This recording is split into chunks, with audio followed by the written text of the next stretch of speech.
In the heart of Fort Ashridge, trust is a weapon sharper than any rifle. Captain Leila Harrow knows the rules. Train hard, follow orders, survive. But when the line between obedience and betrayal blurs, the very system she serves turns against her.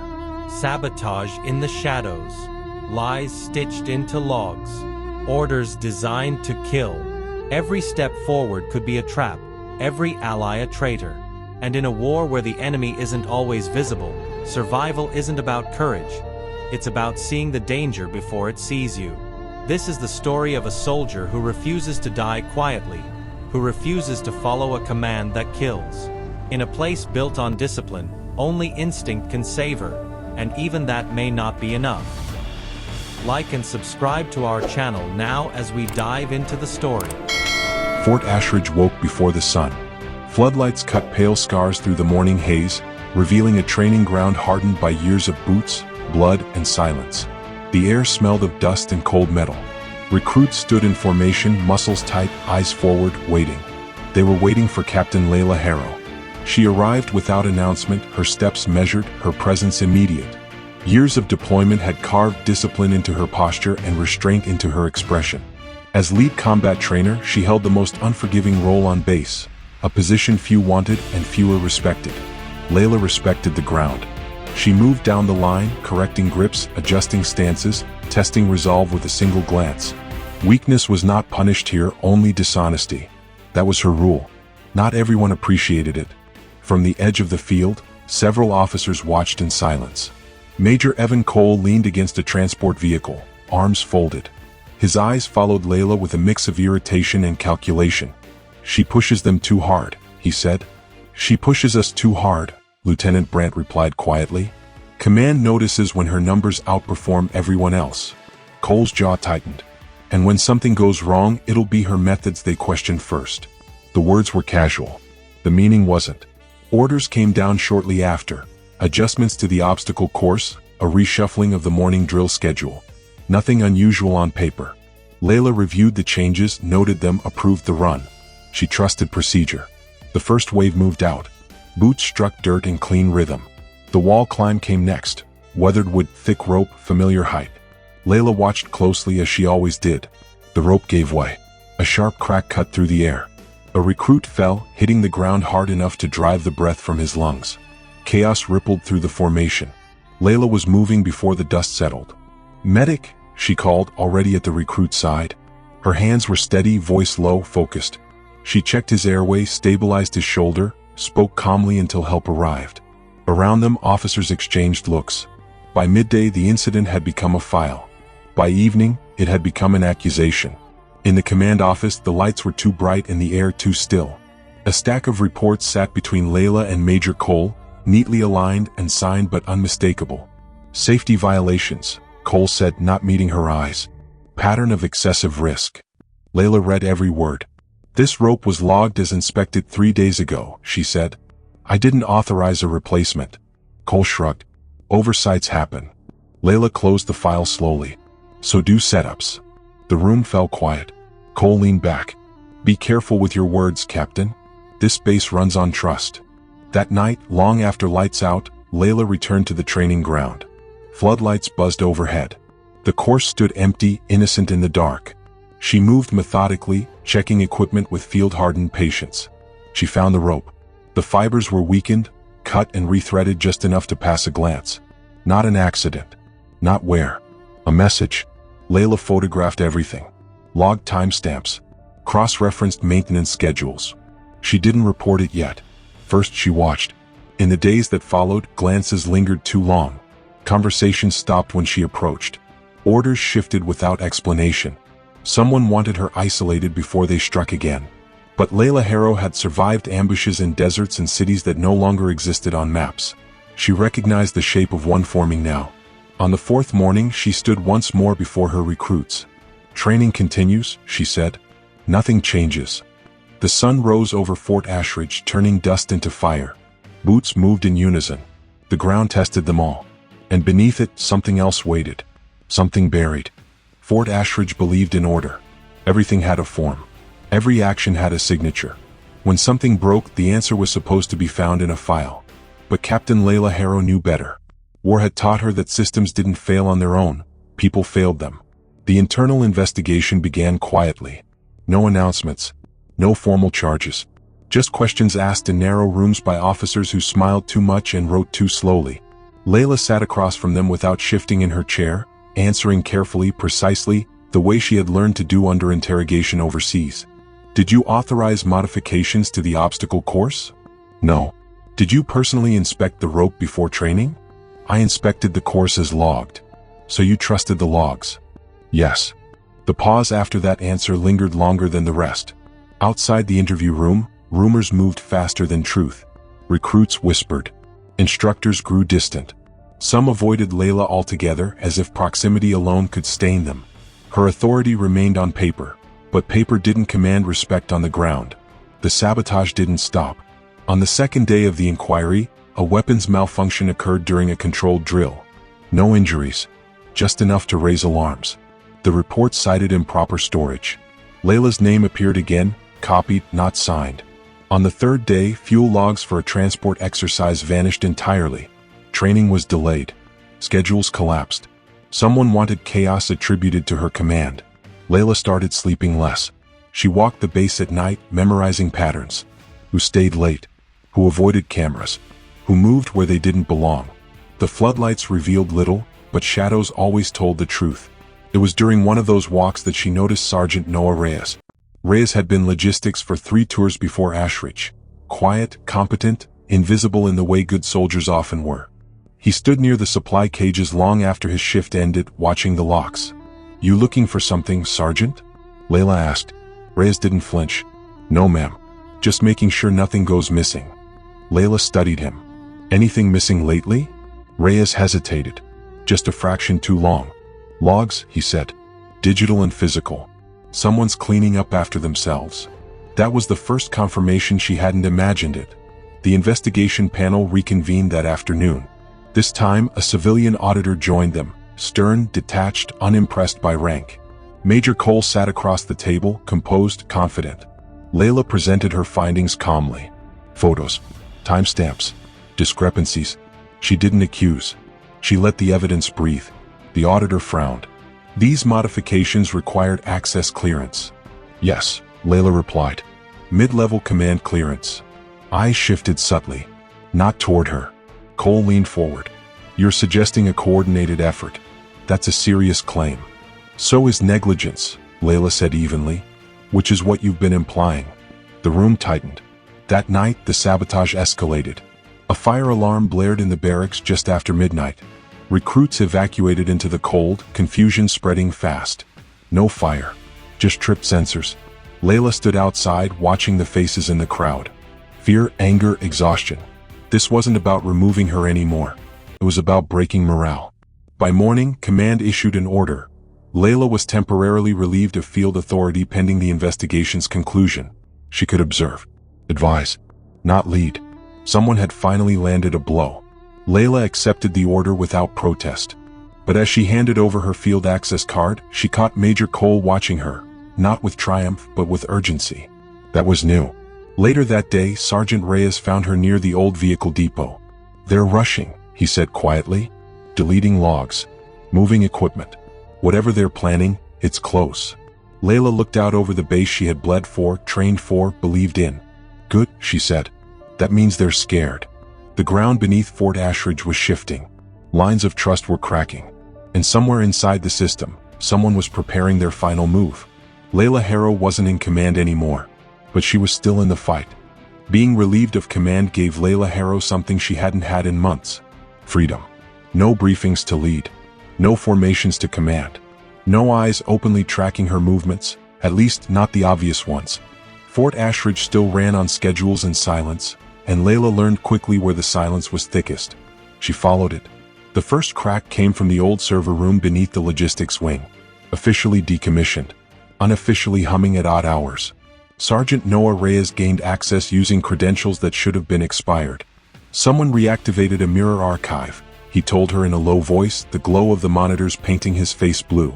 Maintenance logs, drill approvals, safety inspections, everything the investigation should have seen. Leila leaned in. Who has the clearance? Reyes pulled up the list. 3 names appeared. 2 were predictable. 1 was not. Colonel Marcus Hale, Deputy Base Commander, Fort Ashridge. Leila felt the weight settle in her chest. Not shock, but clarity.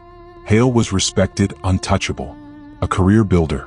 The kind of officer who never raised his voice and never took the blame. "Why me?" she asked.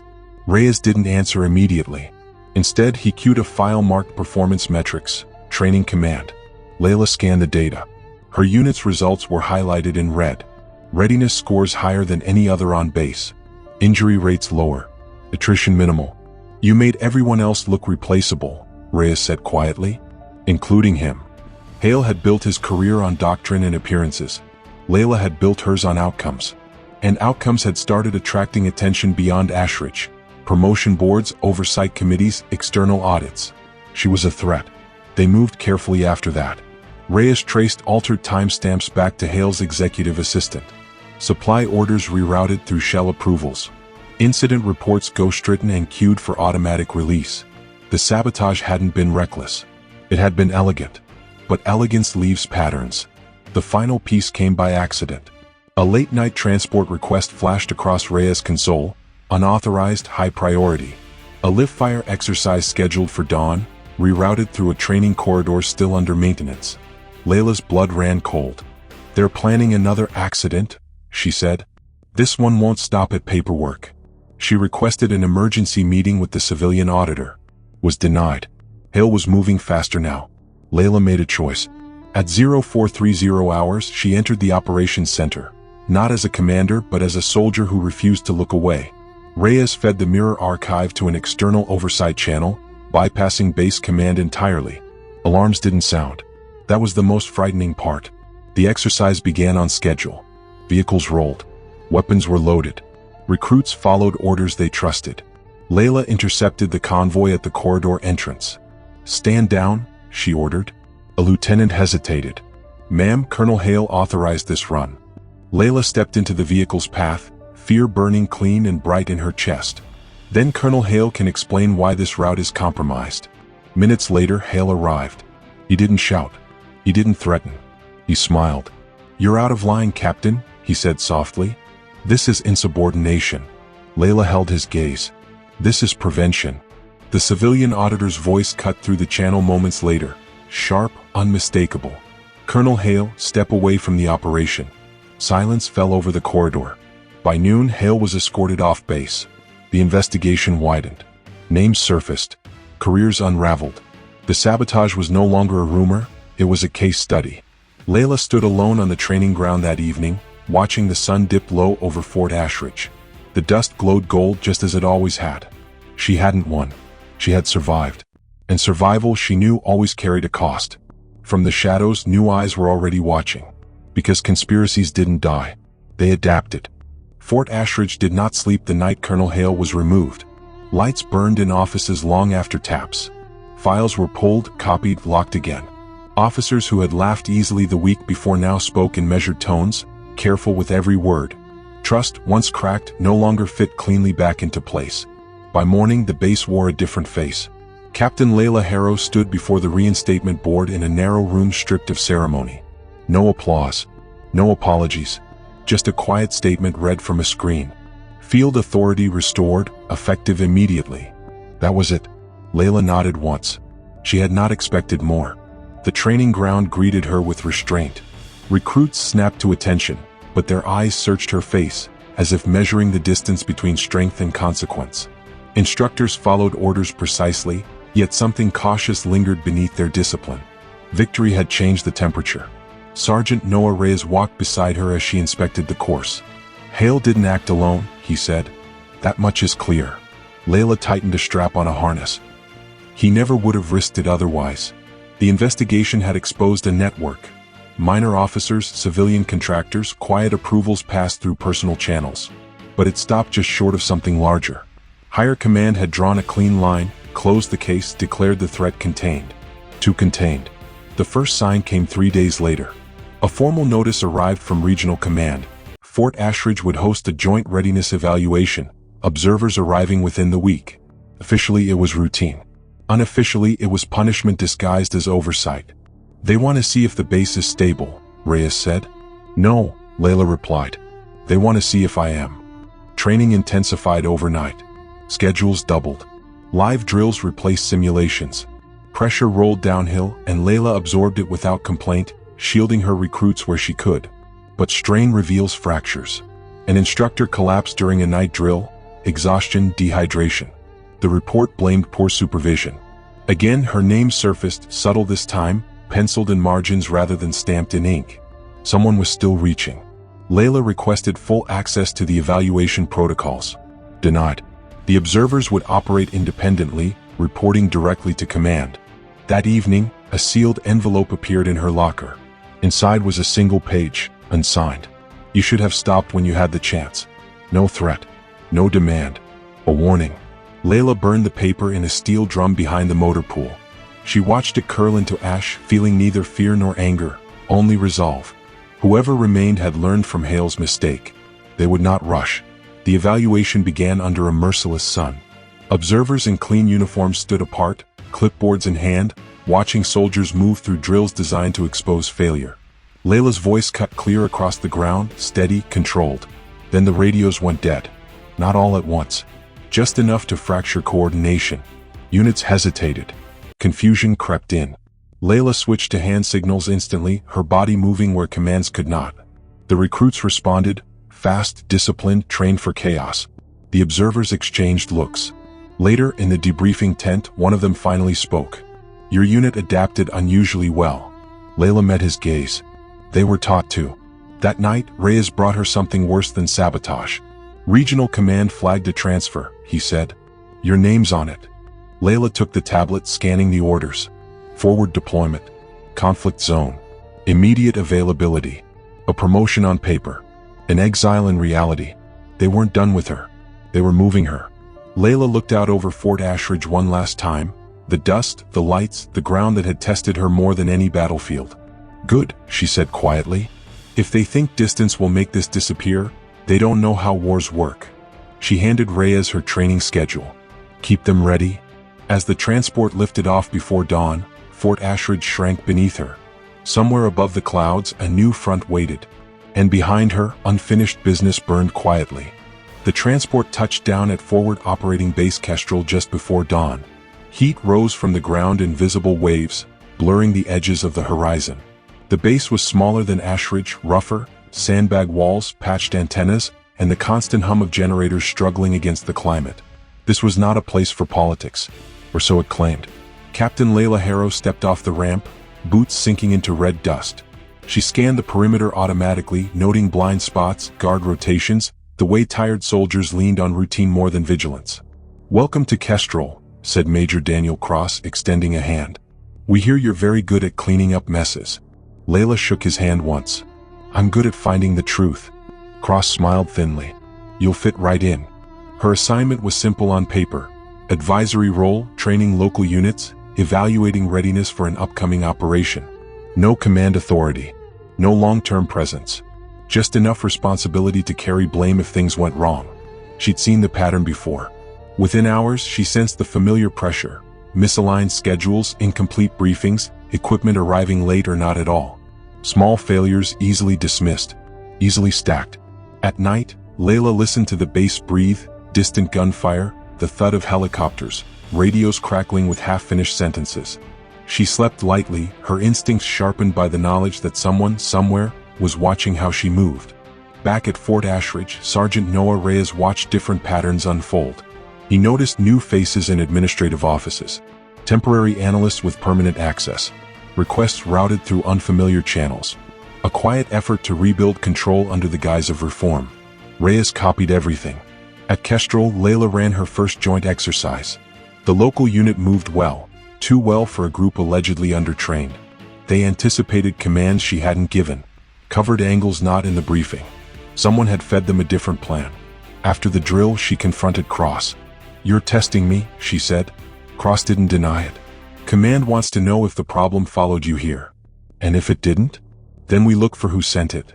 That night, an ambush hit a patrol route Leila had flagged as vulnerable, but one that had been officially cleared by higher command hours earlier. Casualties were light, but the message was unmistakable. She pulled the ops logs. The clearance came from a remote command node. Not Kestrel. Not Ashridge. Rhea's message arrived encrypted, delayed by hours. They're coordinating. Different bases. Same signatures. Hale wasn't the head. He was the hinge. Leila stood in the operations tent, dust clinging to her uniform, and finally saw the shape of it. Not a conspiracy to remove her, but a system protecting itself from anyone who disrupted its balance. She wasn't the target. She was the test case. Leila requested access to the remote node. Denied. She requested extraction of her advisory unit for safety review. Delayed. Orders tightened. Movement narrowed. Someone wanted her boxed in. On the fifth night, a drone feed flickered to life on her terminal, unauthorized, unlabeled. Coordinates scrolled across the screen, followed by a single line of text. You were not supposed to survive Ashridge. Leila copied the feed and wiped the terminal clean. Her pulse was steady now. Fear had burned away, leaving focus. If they wanted distance, she would close it. She contacted Reyes on a dead channel. Find the node, she said. Not the name. The money. Reyes exhaled slowly. That'll shake things. Good, Leila replied. I'm done being moved. Outside, rotors thundered as another patrol lifted into the night. Somewhere beyond the wire, forces were aligning, some visible, others buried deep in paperwork and silence. Leila secured her weapon, eyes fixed on T1 map. This war wasn't on any briefing slide, but she knew how to fight it. The order arrived at 0217 hours. No briefing, no context, just coordinates, a time window, and a single directive stamped with remote command authority. Secure in advance. No deviation. Captain Leila Harrow stared at the map projected across the operations table. The route cut straight through Wadi al-Sakr, a narrow valley known for choke points, poor comms, and too many places to die quietly. She felt it instantly. This wasn't urgency. This was design. Major Cross stood beside her, jaw tight. Command wants the corridor opened before dawn. They say intel confirms low resistance. Leila zoomed in on the terrain. High ridgelines. Dry riverbeds. Perfect ambush geometry. When was this intel gathered? She asked. Cross hesitated. 4 hours ago. By who? Silence answered. Leila exhaled slowly. If we advance on that timeline, we lose people. Cross looked away. If we don't, we're in violation. The conflict hung between them, orders versus lives. Every soldier in the room felt it. Radios crackled softly as if the air itself was nervous. Leila made her decision before doubt could form. We don't push blind, she said. We recon first. Quiet. Minimal footprint. That's a deviation, Cross warned. Leila met his eyes. It's survival. She selected a small unit, experienced, adaptable soldiers who trusted her instincts without needing explanation. They moved under cover of darkness, the world narrowing to breath, shadow, and soft footfalls on stone. Halfway into the wadi, Leila saw it. A glint where there should have been none. She raised her fist. The unit froze. Seconds later, the valley erupted. Gunfire ripped from both ridgelines, tearing through the space the main force would have occupied. Explosions followed, controlled, preset, waiting. An ambush. A kill corridor. Leila's voice cut through the chaos. Fall back. Smoke out, now. They withdrew fast, disciplined, alive. Back at Kestrel, the operations center exploded with noise. Alarms. Shouting. Incoming casualty reports from a separate unit, one that had followed the original order to the letter. Losses were heavy. The remote command channel lit up. Captain Harrow, a distorted voice demanded. Explain your failure to advance. Leila didn't raise her voice. The route was compromised. I prevented additional casualties. You disobeyed a direct order. Yes, she said evenly. I disobeyed a bad one. Pause. Then colder, your authority is suspended pending review. Major Cross slammed his fist into the table. They walked us into that. Leila already knew. Hours later, she stood at the edge of the medical tent, watching wounded soldiers being stabilized. Some from her unit, many from the other. The cost of obedience lay in blood and bandages. Her comm device vibrated once. A message from Reyes, fragmented but urgent. Found it. Financial shell feeds ops intel. Same node ordered the push. Names incoming. But they know I'm close. Leila closed her eyes briefly. The war had crossed its final line. She was no longer just resisting orders. She was opposing the machine that issued them. As dawn broke over the shattered valley, Leila Harrow made a silent vow. No more retreats. If they wanted her silenced, they would have to do it openly, because she would not carry another order that killed her people. The recall order came at sunrise. Not shouted, not dramatic, just a clean transmission, routed through 3 channels to make it look routine. Return to Ashridge. Immediate. Captain Leila Harrow read it once and handed the device to Major Cross. "They're done pretending," he said. "So am I," Leila replied. By the time her transport lifted off, the official story was already forming. An overzealous officer, a deviation in the field, unfortunate consequences. It was tidy, comfortable, almost convincing.